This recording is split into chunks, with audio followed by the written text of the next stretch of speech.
vigueur et d'une énergie nouvelle, et on termine souvent ensuite. Et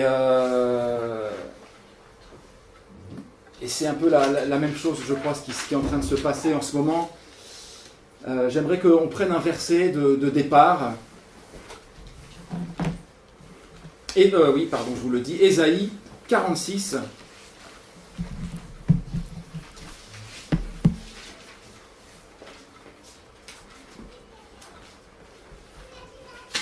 Ésaïe 46.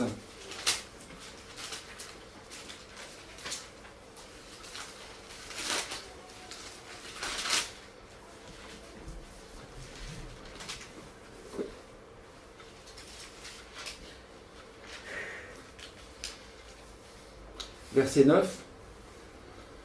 Donc Dieu dit, écoutez bien, parce que ce qui se passe, c'est quand même assez extraordinaire. Souvenez-vous de ce qui s'est passé dans les temps anciens. Et il dit, car je suis Dieu, et il n'y en a point d'autre. Je suis Dieu, et nul n'est semblable à moi. J'annonce dès le commencement ce qui doit arriver, et longtemps à l'avance ce qui n'est pas encore accompli.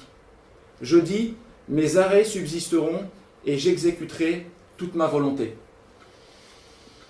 Tout le monde a bien compris. Dieu dit qu'il est le seul Dieu, qu'il n'y en a point d'autre, que nul n'est semblable à lui. Il est le seul qui est capable, dès le commencement, d'annoncer ce qui doit arriver. Vous voyez, tout ce qui se passe aujourd'hui, Jésus l'a annoncé. Mais c'est vraiment frappant. C'est extrêmement frappant. Et donc cette nouvelle année-là, c'est le temps qui passe, et nous, on attend le retour du Seigneur. Et je crois, on va le voir ce matin, que le retour du Seigneur, il est imminent. Imminent. Tous les chrétiens ont toujours vécu dans l'imminence du retour de Christ, mais là, on va le voir.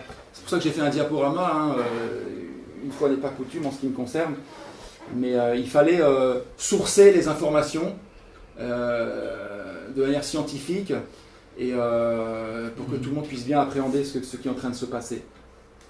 En fait, j'ai été surpris il y a quelque temps, simplement en relisant le livre de l'Apocalypse. Donc ça pourrait être le titre de ce message, en relisant l'Apocalypse. Ou bien ça pourrait être une mini-conférence sur l'écologie à la lumière de la Bible.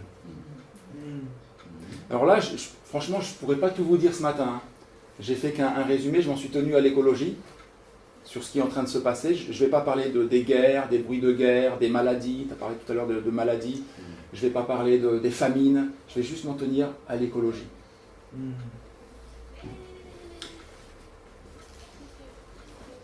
Et donc on a bien lu ce verset. Et maintenant, Ruth, si tu veux bien projeter le verset suivant. Voilà, et je vous invite aussi à le prendre dans vos Bibles. Matthieu, au chapitre 24, parce qu'on a lu dans Ésaïe 46 que Dieu avait annoncé tout ce qui allait se passer. Matthieu au chapitre 24. Alors Matthieu au chapitre 24, c'est très important, parce que ça, c'est ce qui concerne la fin des temps.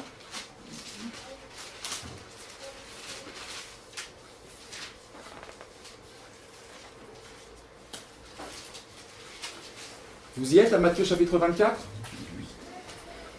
Alors, avant de lire ces versets, en fait, ici, on va dire, quelque part, Matthieu 24, ça englobe, Matthieu 24, 25, ça englobe tout le livre de l'Apocalypse, il pourrait être là. Il pourrait être entré là-dedans, on peut les mettre en parallèle. Voilà, ils sont comme ça, ces deux livres, l'Apocalypse et Matthieu 24, 25, ils sont comme ça. Pourquoi ? Parce que regardez, le verset 1 de Matthieu 24, comme Jésus s'en allait au sortir du temple, ses disciples s'approchèrent pour lui en faire remarquer les constructions. Mais il leur dit, voyez-vous, tout cela, je vous le dis en vérité, il ne restera pas ici pierre sur pierre qui ne soit renversée. Donc il annonce là, on est en l'an 33, il annonce la destruction de Jérusalem par les armées romaines qui auront lieu en l'an 70. Donc il annonce à l'avance, précisément, ce qui va se passer. Et puis les disciples vinrent, verset 3, en particulier, lui posaient cette question. Alors, dis-nous quand cela arrivera-t-il ? Et aussi, quel sera le signe de ton avènement et de la fin du monde ? Et donc là, le Seigneur, il va partir dans un discours pour l'expliquer. Voilà tout ce qui va se passer. Voilà ce qui va se passer avant mon retour et la fin du monde. Et donc, à la fin, il donne plusieurs éléments, et on va les voir pendant pendant ce message. Enfin, on va voir quelques-uns. À la fin, versets 32 et 33, prenez-les avec moi. Il nous encourage à discerner les temps et les moments dans lesquels nous sommes. Hein, alors si quelqu'un vous dit « le Seigneur va revenir tel jour », c'est un menteur et un faux prophète. Parce qu'on ne peut pas savoir ni le jour ni l'heure. Mais on peut savoir les temps et les moments. On peut savoir à peu près, grosso modo. Et il nous le dit, instruisez-vous par une comparaison tirée du figuier. Dès que ses branches deviennent tendres et que les feuilles poussent, vous savez que l'été est proche. Voilà, il nous demande de considérer la nature quand le figuier a ses branches qui sont tendres et que les feuilles poussent. Bon, ça veut dire que l'été est proche, il y a des signes. Et on sait à peu près où on en est. Et il dit, de même, quand vous verrez toutes ces choses, c'est-à-dire tout ce qu'il a dit dans Matthieu 24, avec l'Apocalypse, quand vous verrez toutes ces choses arriver, sachez que le Fils de l'homme est proche à la porte. Et il va dire, je vous le dis en vérité, cette génération ne passera point que tout cela n'arrive. Donc, quand vous verrez toutes ces choses, sachez que le Fils de l'homme est proche et à la porte. Si Jésus a fait beaucoup de miracles dans sa vie terrestre. On le sait, vous allez m'aider, il a changé l'eau en vin, il a marché sur les eaux, hein, il a changé les lois physiques, les lois fondamentales de la physique, pour manifester sa gloire et manifester qu'il était vraiment Dieu. Il a guéri miraculeusement des aveugles, des boiteux, des paralytiques. Il a multiplié les pains et les poissons. Il a fait beaucoup de miracles. Et les gens voyaient ces miracles. Hein. Sa réputation était grande et les gens le suivaient. Même les Juifs aujourd'hui, c'est-à-dire les contradicteurs de Jésus, reconnaissent, savent, hein, c'est écrit dans le Talmud juif, dans les recueils du Talmud, que Jésus était un faiseur de miracles, mais sauf que eux, ils disent qu'il faisait ça par la magie, par la sorcellerie en fait. Mais en tout cas, ils ne nient pas que oui, il guérissait, que oui, il faisait des miracles. Donc ça c'était du temps de Jésus, mais j'aimerais vous dire que bien sûr aujourd'hui Dieu peut toujours faire des miracles, mais en fait aujourd'hui on vit un miracle constant. Ce que l'on est en train de vivre, quand on ouvre notre journal, quand on regarde les informations, on est en train de vivre un miracle extraordinaire. Parce que, est-ce que vous pensez que, je peux vous dire, aujourd'hui on est en 2018, est-ce que vous pensez que j'ai... 2019, ah oui, 2019. Est-ce que vous pensez que j'ai la capacité, de manière naturelle, de vous prédire précisément ce qui va se passer dans 2000 ans? Non. C'est-à-dire en 4019. Non. Que je vous donne des éléments très précis sur ce qui va se passer en 4019. C'est là qu'il prévient. Il l'a déjà dit. En fait, Jésus, il a prévu il y a 2000 ans ce qui se passait aujourd'hui. C'est au niveau scientifique, mathématique, on appelle ça les probabilités. C'était impossible qu'il dise ça un peu au pif et puis que ça tombe pile poil. Impossible. Sauf s'il est Dieu et qu'il sait toutes choses, qu'il est omnipotent, omniscient, qu'il sait tout. Et c'est ce que Jésus a fait, parce qu'aujourd'hui, on vit des prophéties annoncées il y a maintenant 2000 ans. Et ce qu'on va voir au travers de ce diaporama, c'est que quand on lit l'Apocalypse, on pourrait se dire « Oh là là, mais là, il y a un Dieu un peu méchant qui abat ses fléaux sur la terre, et il nous frappe. » Et en fin de compte, on va se rendre compte que c'est l'homme lui-même qui déclenche les fléaux qui lui tombent dessus. Et on va voir, ça va être assez frappant. Et pourquoi l'homme fait ça? Bien à cause de sa convoitise, à cause de son cœur. Hein. On sait que c'est du cœur de l'homme que viennent les convoitises, les mauvaises pensées, les meurtres, les adultères, etc. Les guerres. Et tout vient du cœur de l'homme, de cette convoitise. Vous connaissez tous Yann Arthus Bertrand? Oui.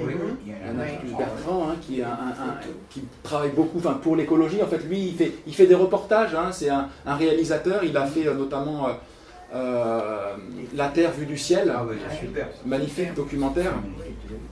Et aujourd'hui, lui, si vous tapez son nom aujourd'hui sur Internet, vous direz qu'il dit actuellement, présentement, j'ai vu ça passer hier, pas plus tard qu'hier. Oui. Il dit qu'en fait, on est en route là pour l'extinction des espèces. Ah, on est en route. Et il dit que en fait, ça concerne la génération de ses petits-enfants. Donc c'est l'âge de Yoshana. Et il dit qu'en fait on est là, il n'est pas chrétien, hein, mais il dit on se dirige là vers la fin du monde, de manière imminente. Et c'est des gens, des amis à moi non chrétiens, qui ont partagé cela. Et puis chacun a dit, oh, bah, dis non, c'est pas très gai. Et puis il y en a plein qui ont dit, bah oui, mais on le sait, rien n'est fait. Etc. Donc si tu veux bien mettre la diapositive suivante. Alors voilà, il a dit, Yann Arthus Bertrand, je lis avec vous, hein, c'est très important de prendre le temps. Parce que je vous parlais de la convoitise du cœur humain. Et Yann Arthus Bertrand, il dit, je crois que notre monde est prisonnier de ce que je définirais comme une religion de croissance. C'est cette religion qui garantit notre confort, notre santé, notre éducation, le fait d'être le 6e pays le plus riche au monde. Or, cette croissance, qui est le rêve absolu de tous les pays du monde, est en train de détruire la vie sur Terre. On a l'impression que cela ne s'arrêtera jamais. Pour nous sortir de là, que nous faut-il? Alors il dit, il essaie d'être pragmatique et concret, il dit la révolution ne sera pas scientifique. On a besoin de 95 millions de barils de pétrole chaque année, et donc on ne va pas les remplacer, on va pas pouvoir les remplacer. Elle ne sera pas non plus économique, car l'économie ne veut que la croissance, qui demeure le graal absolu de tous les chefs d'État. Et il dit, je ne vois qu'une seule voie possible, la révolution spirituelle. Lui, en fait, ce qu'il appelle, il appelle l'humanité à une prise de conscience, à une prise de responsabilité, à un changement total de direction. Alors nous, dans le jargon chrétien, on appelle ça la repentance. Oui, la repentance. Il faut la repentance. Et donc prions en même temps pour Yann Arthus Bertrand, parce qu'il voit très bien qu'on ne va pas s'en sortir. Il vient d'écrire un livre, et je crois je l'ai vu et écouté à la télévision en accord, et il a rencontré le pape à ce sujet, justement à ce sujet-là. Et ce livre, j'ai essayé de le demander à la librairie, mais ils n'ont pas, je ne sais pas s'il sera en librairie, mais c'est extraordinaire. C'est extraordinaire. Tu connais le titre? Il va sortir, t'inquiète pas. Ah, oui. Et effectivement, en fait, la seule solution, parce que bon, je vous le dis, l'humanité, les hommes ne vont pas réussir à faire une machine arrière. Non. Le seul moyen de salut n'est pas dans la politique, dans l'économie, le seul moyen de salut, c'est Jésus. C'est Jésus. Et vous allez le voir. Donc, je vous disais que Jésus a donné des prévisions très précises de ce qui allait se passer. D'ailleurs, avant de continuer, je ne sais pas quelle est votre position à chacun. Peut-être pour ceux qui sont plus jeunes dans la foi, qui ne savent pas encore, il y a deux hypothèses majeures pour la doctrine de l'eschatologie, de la fin des temps. J'écoute pas mal en ce moment un Florent Varac qui parle de cela, il a reparlé de cela. Donc au niveau de l'Apocalypse, il y a deux courants majeurs. Il y a un courant qui dit qu'on appelle amillénariste. Bon, je ne vais pas donner trop de détails, mais il dit que l'Apocalypse en fait a commencé à partir du moment où Jésus est venu. Et donc ils ont une lecture qu'on appelle prétériste de l'Apocalypse, c'est-à-dire qui appartient ça a déjà eu lieu en partie depuis que Jésus est venu, c'est en cours. À part peut-être les 2 derniers chapitres de l'Apocalypse qui restent encore à arriver. Et puis il y a une autre façon de voir, c'est ce qu'on appelle les prémillénaristes. Ils attendent 1000 ans de règne de Christ sur la terre, qui seront précédés par 7 ans de tribulation. Pendant ces 7 ans de tribulation, là, c'est l'Apocalypse, avec l'ouverture des sceaux, des trompettes et des coupes. Quelle que soit notre compréhension des choses, je ne donne pas trop de détails pour ne pas vous embrouiller, mais quand les sceaux, les trompettes et les coupes vont être ouvertes, ça veut dire qu'on est à la fin. On est vraiment à la fin. Et donc, Matthieu au chapitre 24, vous y êtes. Jésus a dit, verset 6, comme je vous dis, parce que je ne peux pas tout vous dire, hein. Donc je vais vous parler que de l'écologie. Vous entendrez parler de guerre et de bruit de guerre. Verset 6. Donc je ne vais pas parler de ça, mais je pourrais encore faire encore toute une conférence sur les guerres, les bruits de guerre, que Dieu va enlever la paix de la terre afin que les hommes s'égorgent les uns les autres. On y va, tranquillement mais sûrement. Gardez-vous d'être troublés car il faut que ces choses arrivent, mais ce ne sera pas encore la fin. Une nation s'élèvera contre une nation, un royaume contre un royaume, et en divers lieux il y aura des famines. Donc j'ai dit que je ne parlerai pas des famines, bien que ce soit aussi étroitement lié à l'écologie, et des tremblements de terre. Donc en fait, il dit Jésus que juste avant son retour, il va y avoir en divers lieux, plusieurs, il va y avoir de plus en plus de tremblements de terre. Tu peux mettre la diapo suivante, s'il te plaît, Ruth. Il y aura en divers lieux des famines et des tremblements de terre. Et merci de mettre la diapo suivante. Alors voilà, depuis aussi longtemps que l'on peut mesurer la sismicité, je ne sais pas si ça se dit, enfin, que les sismologues peuvent mesurer l'activité de la Terre, en fait on se rend compte qu'il y a toujours eu des tremblements de terre. Ouais, donc là ça date depuis 1966, et en fait depuis à peu près les années 2000 ici, on commence à monter dans une courbe qui est exponentielle. Exponentielle. Et tu peux mettre la diapo suivante, parce que ça a été fait par un scientifique américain. Hein.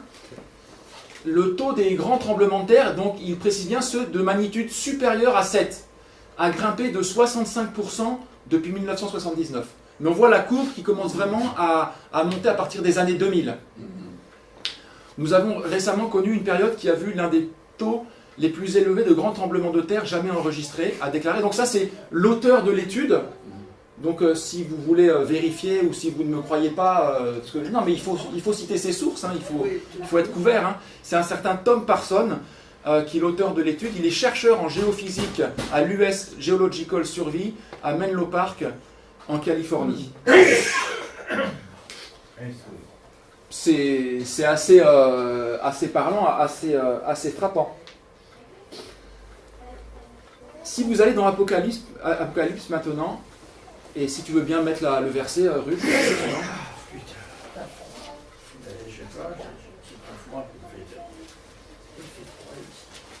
Apocalypse au chapitre 8, donc Apocalypse ouvre les fléaux, hein, les jugements, parce qu'il s'agit bien de jugements, tout ce qui se passe. Donc je relisais l'Apocalypse, hein, comme je vous disais, et puis mais c'est quand même incroyable, parce que j'ai l'impression que les fléaux, les coupes comme ça se passe déjà. Et regardez, avant de lire, je vous ai pris ici Un monde en flammes de Billy Graham, un vieux livre, hein, mais il disait déjà, Billy Graham, j'ai noté ça, il y a peu de philosophes et de politiciens, d'économistes ou de sociologues qui acceptent les récits prophétiques de Jésus tels qu'ils sont rapportés dans le 24e chapitre de l'évangile de Matthieu. Hein, les scientifiques, tout ça, ils n'en ont rien à faire. Hein. Pourtant, on peut leur dire que ce qui se passe, c'est écrit depuis 2000 ans quand même. Mais ils s'en fichent. Et il dit, Billy Graham, pour celui qui accepte les données de la Bible, il est passionnant de prendre un journal. Alors, on s'imagine, là, on prend un journal, ou notre tablette avec les infos, un petit café à une terrasse de café de Rochefort, notre Bible, et puis il dit, il est passionnant de prendre un journal d'une main et la Bible de l'autre, et d'observer l'accomplissement presque journalier des événements qui avaient été annoncés. Et on peut faire ça. D'ailleurs, c'est ce qu'on fait là ce matin. Et j'ai pris le petit café avant. Et donc, alors, verset ici, ce qui m'a fait aussi un petit peu, le premier ange sonna de la trompette, et il y eut de la grêle et du feu mêlé de sang qui furent jetés sur la terre, et le tiers de la terre fut brûlé, et le tiers des arbres fut brûlé, et toute herbe verte fut brûlée.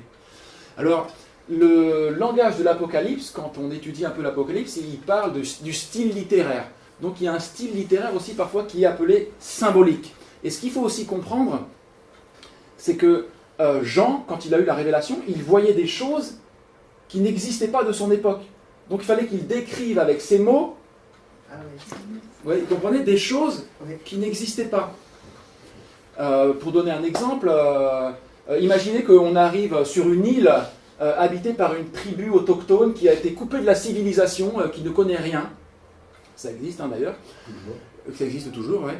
Et qu'on arrive et qu'on veuille leur expliquer que dans leur hutte, on va leur amener l'électricité. Il faut leur expliquer l'électricité.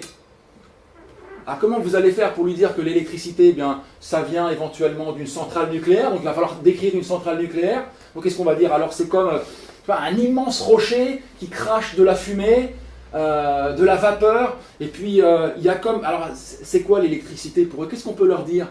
Ils sont souvent idolâtres, ils croient aux esprits, tout ça. Alors c'est comme un esprit qui traverse, alors ça va être quoi? Un tuyau de PVC pour eux, ou une gaine? Alors on va dire c'est comme un esprit qui traverse, comme un long serpent qui arrive dans votre maison et puis qui va vous apporter un petit soleil. Du feu. Ouais, ou un petit feu. Non, vous voyez, ce que je veux dire, c'est que pour leur faire comprendre des choses qui n'existent pas dans leur réalité. Eh bien, c'est aussi ce qu'il faut comprendre de l'Apocalypse, c'est que Jean décrit des choses qui n'existaient pas de son époque. Et donc, il y eut de la grêle et du feu mêlés de sang qui furent jetés sur la terre, et le tiers de la terre fut brûlé, et le tiers des arbres fut brûlé, et toute herbe verte fut brûlée. Donc lui, il parle que la terre, et le tiers de la terre, notez bien, hein, le tiers de la terre fut brûlé, et le tiers des arbres fut brûlé. Et comment ça va se faire? Il décrit de la grêle et du feu de mêlée de sang. C'est un peu contradictoire, hein. De la grêle, c'est quand même plutôt de l'eau, et du feu. Tu veux bien mettre la diapositive suivante? Donc c'est toujours ce Yann Arthus Bertrand. On a les volcans aussi qui sont Ouais. éruption, je pense à ça. Justement. En fait, Yann Arthus Bertrand, il a fait un petit film qui s'appelle La désertification. Pareil, vous pouvez le trouver sur Internet. Et d'ailleurs, dans son reportage La Terre vue du ciel, dans ses photos, dans ses films, on voit année après année ces espaces verdoyants, luxuriants, qui disparaissent au profit d'une terre aride et ridée. Le cœur de veau, Oui, comment il a changé. exactement, complètement infertile. Et donc, en fin de compte, c'est une terre qui est complètement brûlée. Alors, on dirait dire, mais la grêle et le feu, nous, on ne l'a pas vu. Alors, tout ça, c'est des hypothèses, hein, mais on sait aujourd'hui que on produit à l'aide de pesticides, à l'aide de fongicides. En fait, c'est d'ailleurs contradictoire parce qu'on veut produire, on veut créer, mais en fait, en même temps, on détruit. On détruit tout l'écosystème. La terre est stérile. La Terre, en fait, tout ça, ça s'infiltre et la Terre, elle est morte. Il y a des géobiologistes qui font des reportages, des vidéos, des lanceurs d'alerte pour dire la Terre est morte. Et on continue, et on continue, on continue. Et en fait, tout ça, ça fait avancer la désertification. Si tu veux bien mettre la diapo suivante, donc on va la lire ensemble. Donc toujours, hein, je cite mes sources, ce documentaire de Yann Arthus Bertrand, il dit, contrairement à ce que l'on pourrait croire, la désertification n'est pas l'avancée du désert, ni le déplacement naturel des dunes de sable, c'est l'épuisement des terres cultivables sous l'effet de l'activité humaine et des changements climatiques. Ce n'est pas un processus naturel, c'est la conséquence des actions de l'homme. Aujourd'hui, j'ai halluciné quand j'ai vu ça, un tiers des terres émergées est menacé par la désertification. Il y a de quoi halluciner. Chaque année, dans le monde, 12 millions d'hectares de terres cultivables disparaissent dans le monde. C'est l'équivalent de la superficie du Bénin ou de la Bulgarie. La désertification n'affecte pas seulement l'Afrique, hein, on pourrait le croire, nous c'est toujours loin, là-bas au bout. Oui, c'est vrai. Elle touche les zones arides de toutes les latitudes, de tous les continents, comme la Chine, l'Inde, les États-Unis, l'Australie, 13 pays d'Europe, dont l'Espagne. Au total, 110 pays sont touchés. C'est moi qui ai rajouté entre parenthèses, sachant que l'ONU reconnaît 197 pays dans le monde. Vous avez vu, un tiers des tiers émergés est menacé par la désertification. Tu peux revenir en arrière ou pas?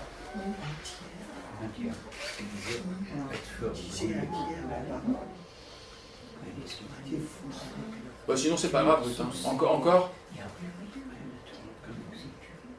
Le premier tonnerre de la trompette, et il y eut de la grêle et du feu mêlés de sang qui furent jetés sur la terre, et le tiers de la terre fut brûlé, et le tiers des arbres fut brûlé, et toute herbe verte fut brûlée. Et donc, j'ai l'impression que ça, je sais pas, hein, j'ai l'impression que tout ça, on est en train d'y assister, c'est en train de se passer sous nos yeux. Quand on est parti au Costa Rica, l'année dernière, il y avait beaucoup d'Américains qui étaient là, parce qu'ils fuyaient la Californie à cause des incendies. Et en fait, voilà, tout ça, c'est en train de se passer. Alors, il y a des gens qui plaident, qui prêchent par rapport à l'urgence climatique et le réchauffement climatique. Puis vous savez qu'il y a aussi des climato-sceptiques. Même parmi les chrétiens, il y a des climato-sceptiques, des gens qui ne croient pas en cela. Alors moi, je n'étais pas vraiment tranché sur la question parce que je ne l'avais pas étudié scientifiquement. Il y a quelque chose? Oui. Pour le réchauffement climatique, c'est pas les solutions ni rien. C'est l'Est, c'est la Terre, l'axe de la Terre qui s'incline, tout ça.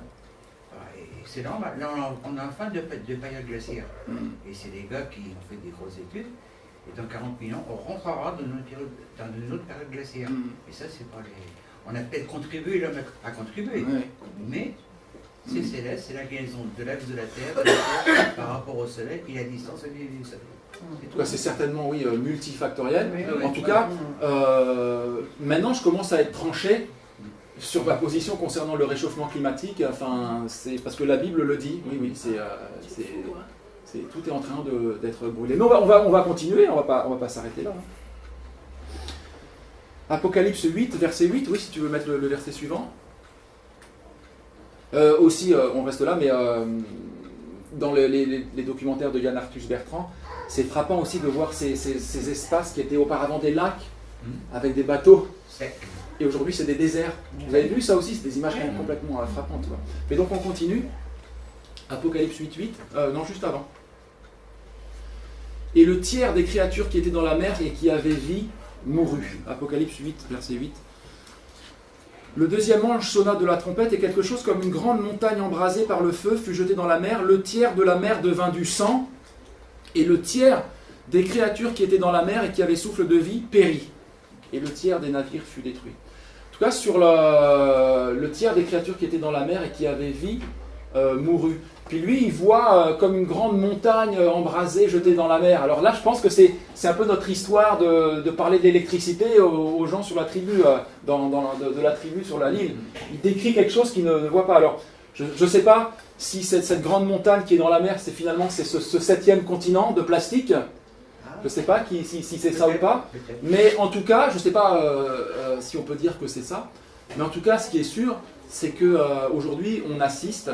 c'est pas quelque chose à venir, c'est quelque chose qui est en cours, qui est prouvé scientifiquement, à une extinction des espèces marines. Si tu veux mettre la diapositive suivante. Donc les populations d'animaux marins ont diminué de 49% entre 1970 et 2012. Tout ça, c'est WWF. Ils ont un indice qui s'appelle l'indice Planète Vivant, qu'ils sortent régulièrement.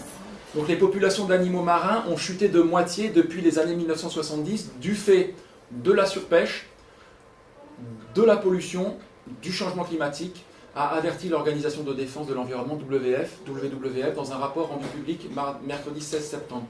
L'action de l'homme est à l'origine de ces tendances, de la surpêche et des industries extractives à l'aménagement du littoral et à la pollution, en passant par les émissions de gaz à effet de serre responsables de l'acidification océanique et du réchauffement des mers.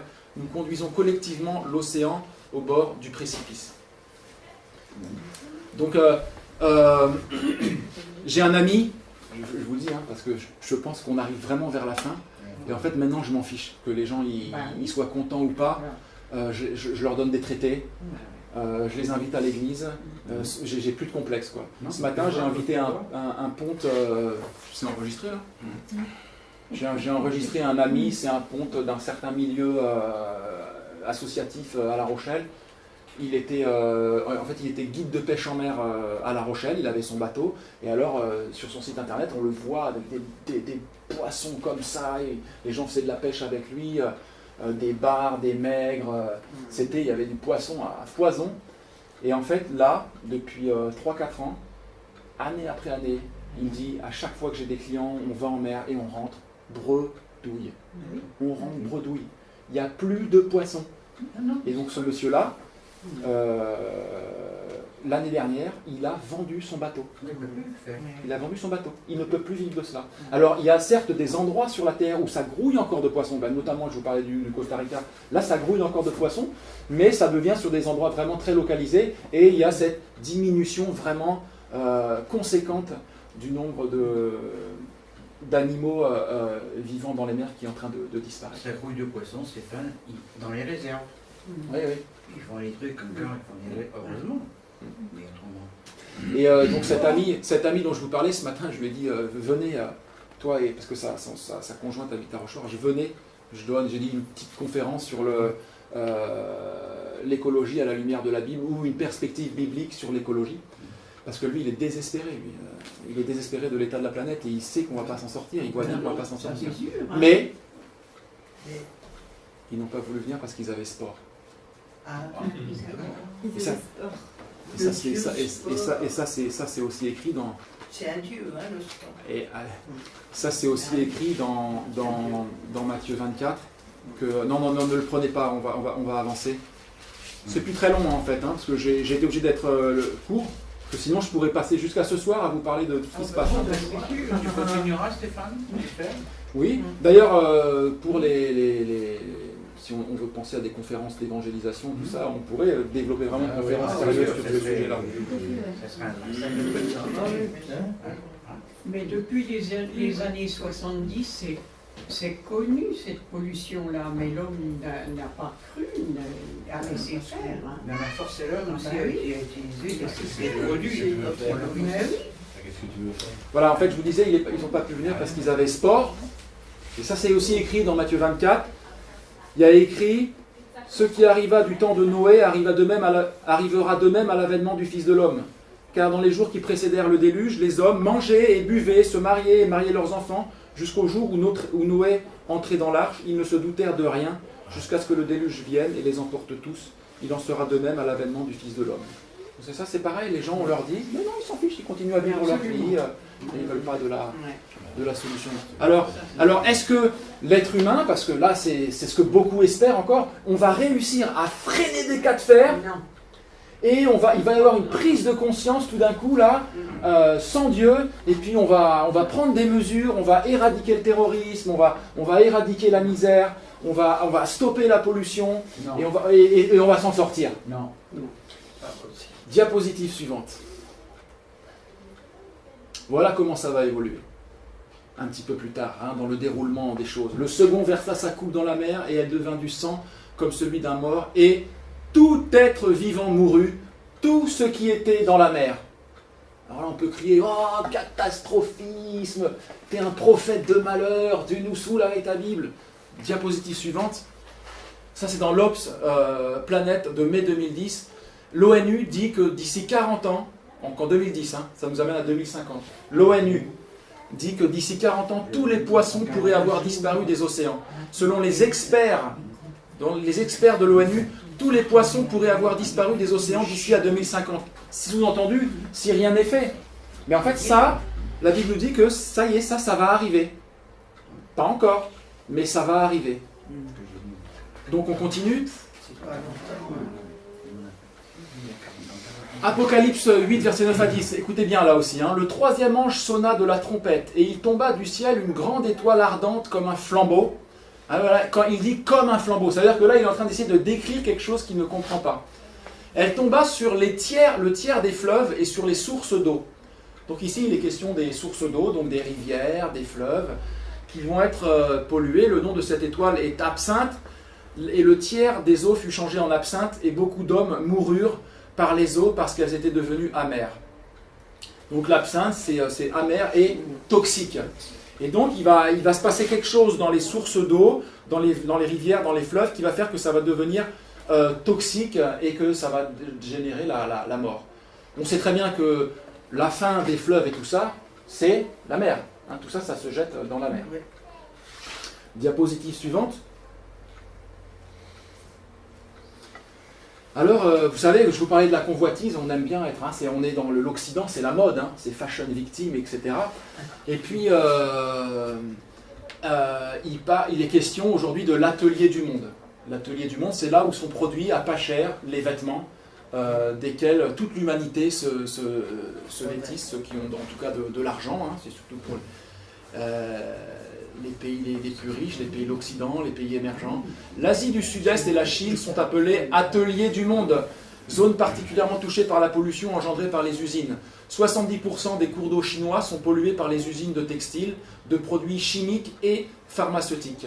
Résultat, les eaux usées qui résultent de ces processus sont souvent toxiques et constituent une grave menace pour la santé humaine, mais aussi pour l'environnement, empoisonnant de précieux cours d'eau. Donc ça, c'est Greenpeace, hein, c'est sur le site de Greenpeace. La consommation de cette eau par la moitié des Chinois, soit 600 millions de personnes, entraîne maladies, problèmes de fertilité et autres atrocités du fait de l'utilisation de métaux lourds pour la teinture notamment. Et c'est vrai que là-bas, eh bien, il n'y a pas de traitement des eaux usées, tout ça, c'est déversé directement. Et vous avez sans doute vu des reportages aussi là-dessus.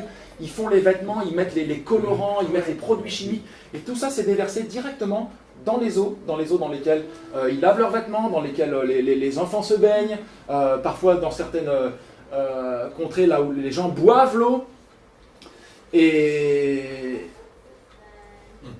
tout ça, ça fait que les fleuves, les rivières sont polluées. Mais aujourd'hui, moi qui nage en eau libre, la Charente-Maritime, il faut savoir que la Charente-Maritime, c'est le plus pollué de France. C'est la rivière la plus polluée de France. La Charente-Maritime. La Charente, pardon, la Charente. On est là dans le département. Même région. La Charente est la rivière la plus polluée de France parce que c'est vrai que c'est très agricole ici, comme c'est plat. Ah oui, c'est vrai. Donc il y a énormément bien encore une fois, de pesticides, les fongicides, les engrais qui sont utilisés, et tout ça, eh bien, ça ruisselle et ça va dans les eaux. Ce qui fait que nous, pour nager en eau libre, on est obligé d'attendre les autorisations pour voir si les taux sont respectés, et bien souvent, enfin non pas bien souvent encore, on arrive encore à nager dans la Dordogne, dans la Charente, mais il arrive que les manifestations soient annulées à cause de la pollution des eaux. Ah oui, bien sûr. Et alors là, on parle juste de nager, hein, on ne parle pas de la boire ou quoi que ce soit. Hein. Mais tout ça, c'est un phénomène qui est mondial. C'est un phénomène qui est mondial. Si tu veux continuer. Alors là aussi, il y a eu un reportage, c'est à Dhaka, au Bangladesh. Ils produisent énormément de plastique là-bas. D'ailleurs, eux-mêmes commencent à dire que c'est eux les principaux responsables de la pollution plastique des océans. C'est qu'en fait, là-bas, il y a énormément d'usines de production de plastique, et tout ce qu'ils consomment comme plastique, il n'y a pas de retraitement des déchets, donc c'est rejeté directement dans les villes. C'est Dhaka, là, Dhaka, vous pouvez faire des recherches sur internet aussi, c'est une catastrophe. Il y a du plastique partout, du coup ils mettent le feu au plastique, et donc ils s'empoisonnent avec les fumées. Et tout ça, ça va dans les rivières, si tu veux continuer, Ruth. Et tout ça, ça termine dans la mer. Oh là là là. C'est ça. Et oui, non mais c'est ça, je sais pas si...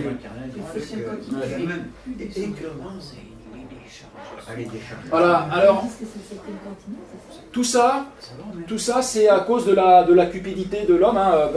On a demandé au gouvernement du Bangladesh pourquoi il n'arrête pas. Mais en fait, il dit que c'est à cause des lobbies, c'est-à-dire que il y a énormément d'usines de production de plastique. Ils valent je ne sais plus combien de pourcentage d'emplois dans le pays. Donc s'ils arrêtent, c'est je ne sais pas combien de pourcentage de la population qui perd leur emploi. Donc en fait, ils continuent, même s'il y a des mesures, des lois qui sont votées, ils ne peuvent pas arrêter et ils continuent. Donc c'est insoluble en fait. C'est insoluble et ça continue. Et ça continue. Et ça continue. Encore, on continue. Là, juste, je termine avec les diapos. On le sait aujourd'hui, oui, parce que je vous parlais de la convoitise de l'homme aujourd'hui au Congo, donc c'est au Congo Kinshasa, l'ancien Congo belge, pas le Congo français. C'est un pays très très riche en coltan et en cobalt, en tungstène, et pour la production de nos téléphones portables et de nos tablettes. Les enfants sont exploités, les femmes sont violées parce qu'en fait il y a plein de propriétaires terriens qu'il faut les déplacer, il faut les virer pour qu'on puisse faire créer des usines. Donc en fait il y a des milices qui sont là, je vous épargne toute l'histoire, mais ce serait passionnant. Tout ça, ça commence avec le génocide du Rwanda. Ça commence avec le génocide du Rwanda. Ah, c'est lié à ça. C'est lié à ça, oui. Parce qu'en fait, bon, je vous le fais court, vous n'êtes pas pressé, je prends 2 minutes pour vous expliquer. Il y a eu le génocide du Rwanda, donc c'était une ancienne colonie belge, et les Belges, donc ils étaient dans cette théorie-là, notamment de l'évolution. Ils croyaient dans la théorie de l'évolution, hein, forcément, c'est la théorie qui prévaut. Et ils ont remarqué que les Tutsis avaient l'air plus évolués que les Hutus, parce qu'ils étaient plus longilignes, plus fins, et ils avaient moins le nez épaté que les Hutus, et ils avaient les traits aussi plus fins. Donc ils se sont dit, eux, ils sont plus évolués que les Hutus. Donc ils les ont mis, quand ils ont voulu organiser un peu le pays, ils ont mis les Hutus au poste de responsabilité, les Tutsis, au poste de responsabilité. Et les Hutus, qui étaient majoritaires, eh bien, ils ont commencé voilà, ça a généré des tiraillements, etc., jusqu'au jour où, eh bien, il y a eu ce soulèvement des Hutus, je ne donne pas tous les détails, hein, mais qui ont massacré les Tutsis, 800 000 morts, un génocide. Et puis, il y a un certain Paul Kagame, qui est venu à la tête d'une armée Tutsi, pour chasser les Hutus. Et en fin de compte, ils ont fini par chasser les Hutus après le génocide, et les Hutus se sont réfugiés eh bien, à côté, au Congo belge, en RDC. Et sachant qu'il y avait eu un génocide atroce, eh bien, ils ont voulu se venger. Et donc, Paul Kagame y est allé, et il a été dans les camps de réfugiés Hutus en République démocratique du Congo, et ils ont massacré les Hutus, hommes, femmes et enfants, aidés par l'Ouganda qui était au-dessus, et il a été, pour ce faire, demander l'aval de l'Occident, donc on le voit en rendez-vous avec Bill Clinton, avec la France, etc., pour avoir une sorte de carte blanche pour intervenir au Congo. Et puis ils y sont un peu, voilà, ils y sont restés. Et puis comme il y avait ce business énorme à faire, eh bien aujourd'hui il y a toujours des milices qui sont là pour déplacer les populations. Donc les femmes, les armes de guerre là-bas, c'est le viol. Donc, mais le viol dans des conditions, mais la décence m'interdit d'évoquer ce qui se passe là-bas. Et en fait, depuis 1996, après le génocide du Rwanda, 1996, il y a plus de 6 millions de morts au Congo. Plus de 6 millions de morts au Congo. Ah mais c'est le silence absolu. C'est le silence absolu. Sauf que là, quand même, si tu veux bien mettre après, donc on voit l'extraction du coltan au Congo, et tout ça, c'est pour ça qu'ils disent qu'il y a du sang sur nos portables. Et aujourd'hui, c'est un appel à la responsabilité. Je veux dire, moi, depuis que je sais ça, on n'a plus qu'un portable pour deux avec Johanna. Mais moi, j'essaie de partager ça avec mes amis, mais il ne faut pas toucher. Eux, c'est un portable par couple. Il y a 3 enfants, chaque enfant a un portable, les tablettes, etc. Mais en fait, même les Français, ils râlent tous sur ce qui se passe, mais quand il s'agit de se remettre en question et de faire des efforts, on n'est pas prêt à le faire. Et c'est des gosses qui extraient. C'est des enfants, mais les enfants aussi sont tués. Bon, là, ça commence à se savoir, puisqu'ils ont donné le prix Nobel de la paix à un gynécologue obstétricien qui s'appelle Denis Mukwege, et qui alerte la communauté internationale sur cela. Si tu veux mettre la diapositive suivante. Justement, il parle des viols. Voilà. Donc en fait, la première fois que j'étais au courant de ça, c'est que j'ai vu dans Le Monde, je crois, un article de lui, j'ai lu, j'ai pleuré. Devant l'article, j'ai pleuré. De ce qu'ils infligeaient aux femmes pour pouvoir déplacer les populations, pour pouvoir installer les mines d'extraction, pour que nous, on puisse vivre dans notre confort et dans notre... Ah oui, c'est 30 hommes, ça. Ouais. Donc voilà, et puis bon, c'est pareil, avec toute notre consommation, etc., ça a des répercussions dans le monde. Alors, est-ce qu'il y a encore une diapo derrière? Ouais, oui. Voilà, donc je termine maintenant. Encore une fois, je pourrais continuer, hein. Vous le savez que je pourrais continuer, vous savez tout ce qu'il y a écrit dans la Bible. Tout ça, c'est les jugements. Pour moi, on est rentré dans les jugements de la fin des temps. Hein. Alors encore une fois, quelle que soit votre position sur l'Apocalypse et sur l'eschatologie, vous pouvez tourner ça dans tous les sens, dire non, c'est pas ça, mais moi, il me semble que si, c'est ça. Et donc on arrive à la fin. Et Apocalypse 14:7, il disait d'une voix forte, craignez Dieu, donc c'est le temps de la repentance. Craignez Dieu et donnez-lui gloire, car l'heure de son jugement est venue. On est à la porte, frères et sœurs. Vous vous souvenez ce qu'il y avait écrit en Matthieu 24? Quand vous verrez ces choses arriver, sachez que le Seigneur est proche à la porte. L'heure de son jugement est venue. Adorez celui qui a fait le ciel et la terre et la mer et les sources d'eau. Voilà l'appel à la repentance. Apocalypse 11:18, les nations se sont irritées et ta colère est venue et le temps est venu de juger les morts, de récompenser tes serviteurs, les prophètes. Ça, c'est vous, les saints, hein, c'est tous les prophètes, les saints de tous les temps, mais c'est vous, c'est nous aussi. Il est temps de nous récompenser. Alors le Seigneur va nous donner des récompenses. Les saints et ceux qui craignent ton nom, les petits et les grands, et de détruire ceux qui détruisent la terre. Et j'aimerais conclure avec la diapositive suivante, les 2 diapositives suivantes.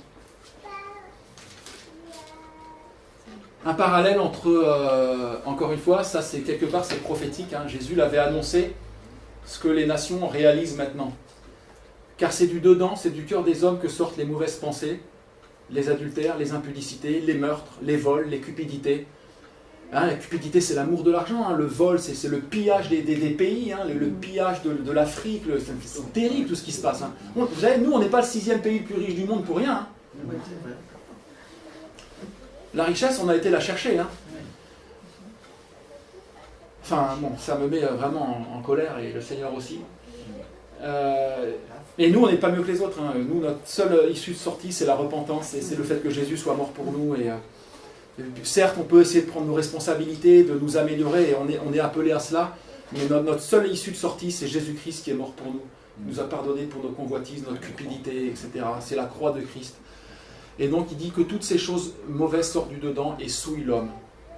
Donc, vous avez vu, Jésus a dit, hein, donc, il y a 2000 ans, que en fait, tout vient du cœur de l'homme. L'état de notre situation aujourd'hui vient du cœur de l'homme. Et tout ça, ça se manifeste par des guerres, hein, parce qu'on parle bien aussi de la guerre de l'eau. Bientôt, l'eau va venir à manquer, ils disent. Et regardez ce texte fondateur de... tu peux mettre la diapositive suivante, Ruth. Ce texte fondateur de l'UNESCO, adopté après la Seconde Guerre mondiale, les gouvernements des États partis à la présente convention au nom de leur peuple déclarent que les guerres prenant naissance dans l'esprit des hommes, c'est dans l'esprit des hommes que doivent être élevées les défenses de la paix. Que l'incompréhension mutuelle des peuples a toujours été au cours de l'histoire à l'origine de la suspicion et de la méfiance entre nations, par où leurs désaccords ont trop souvent dégénéré en guerre. C'est-à-dire que l'homme, en fin de compte, qui se pensait être évolué, la créature évoluée qui va être de mieux en mieux, et en fait elle se rend compte après la Deuxième Guerre mondiale que non, en fait on est pourri de l'intérieur. C'est ce qu'avait dit Jésus en Matthieu. Il dit en fait les guerres, et les guerres c'est que finalement l'accomplissement de tout le reste, hein, des cupidités, des mensonges, des vols, des adultères, tout cela, les guerres commencent avec nous-mêmes, avec notre conjoint, avec nos parents, avec nos enfants, avec nos voisins, avec nos amis, et puis ça rejaillit sur toute la surface de la Terre. Et la pollution de la planète, elle commence par la pollution de notre propre cœur. Et c'est pour ça qu'on est appelé à se repentir. Et c'est pour ça que l'humanité est appelée à se repentir. Alors voilà, qu'est-ce qu'on fait avec ça, frères et sœurs? Qu'est-ce qu'on fait avec ça? Moi, ça m'inspire. Ça m'inspire qu'on est arrivé à la fin. Je ne suis pas un faux prophète, je ne dis pas de jour ni d'heure, mais je dis qu'on arrive à la fin. Vous n'êtes pas obligé d'être d'accord avec moi. Hein. Même je disais à Johanna, je lui disais, mais on ne peut pas nier ça. On ne peut pas dire qu'on va partir encore pour 200 ans ou quoi, mais Johanna, ou 1000 ans, Johanna me dit, mais de toute façon, même scientifiquement, la Terre, là, c'est pas possible. Et donc, concrètement, qu'est-ce que ça veut dire? Ça veut dire qu'on est dans les derniers temps, on est dans la dernière heure. Eh bien, il faut qu'on annonce la parole. Il faut qu'on annonce la parole. Et sans se soucier des résultats. Non, on ne s'en fiche pas. Mais si on attend les résultats, on va tout le temps être déçu, on va tout le temps pleurer, puis on va se dire de toute façon, je ne vais pas le faire parce que ça ne marche pas. On doit faire. On doit distribuer des évangiles. À Étré, là, on continue à distribuer des gens et romains. J'ai trouvé des traités chez moi. Je donne des traités. Je vais en donner à mon voisin. Un voisin qui m'a dit, j'étais au temple protestant, il n'y avait pas de cercueil, là c'était pour un enterrement, il n'y avait pas de cercueil dans le temple. Il commence à me parler là-dessus, je vais lui donner un traité, moi. Vous savez, j'ai trouvé un traité, je lui dis, écoute, au niveau du christianisme, il y a une chose qui est importante, c'est avant la mort, c'est là que tout se décide. C'est pas qu'on rende ton cercueil à l'église, ou qu'on ne le rend pas à l'église, qu'on te crame ou pas, on n'échappera pas à Dieu. Ce qui se passe, c'est avant. Je vais lui donner. J'ai invité des amis à l'église ce matin, des gens qui n'en ont rien à faire de Dieu, qui sont anti-Dieu, c'est pas grave, je les ai invités. C'est pas de ma responsabilité après. Et c'est ça que je vous encourage à faire, c'est ça que ça m'inspire. On fait sans se soucier du résultat. On fait en disant, Seigneur, je suis un serviteur inutile, j'ai fait juste ce que je devais faire. Est-ce qu'il y a d'autres choses que ça vous inspire? Et moi en fait, je vous avoue que ça pourrait être... Le Seigneur il nous dit, on n'a pas à craindre, ne craignez pas. Il y en a plein qui sont dans les théories conspirationnistes, complotistes, les Illuminati, tout ça. Je ne dis pas que ça n'existe pas. Mais nous, on n'a pas à craindre les Illuminati ou le gouvernement mondial. Nous, on a à craindre le Seigneur. Et en fait, moi, tout ce qui se passe là, ça ne me remplit pas de crainte. Ça me remplit de joie. Parce que le Seigneur revient bientôt. Et on a chanté tout à l'heure, et l'épouse et l'esprit disent Amen, Seigneur, Amen. Oui, viens bientôt, Seigneur Jésus. Et c'est bientôt la fin. C'est bientôt la fin des galères et des souffrances. Tu sais, il y a des sites bibliques comme la Maison de la Bible. On peut acheter des petits évangiles par des cartons de sang, ça coûte 3 sous. Oui, On peut acheter ça chacun et distribuer. oui, Jean ou Mathieu, je ne sais pas lequel il faut acheter en premier.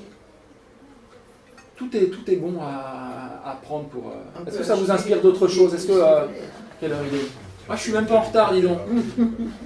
Je suis même pas en retard, il reste 15 secondes. Ah, on va prendre la Sainte Seine aussi. Est-ce que quelqu'un voudrait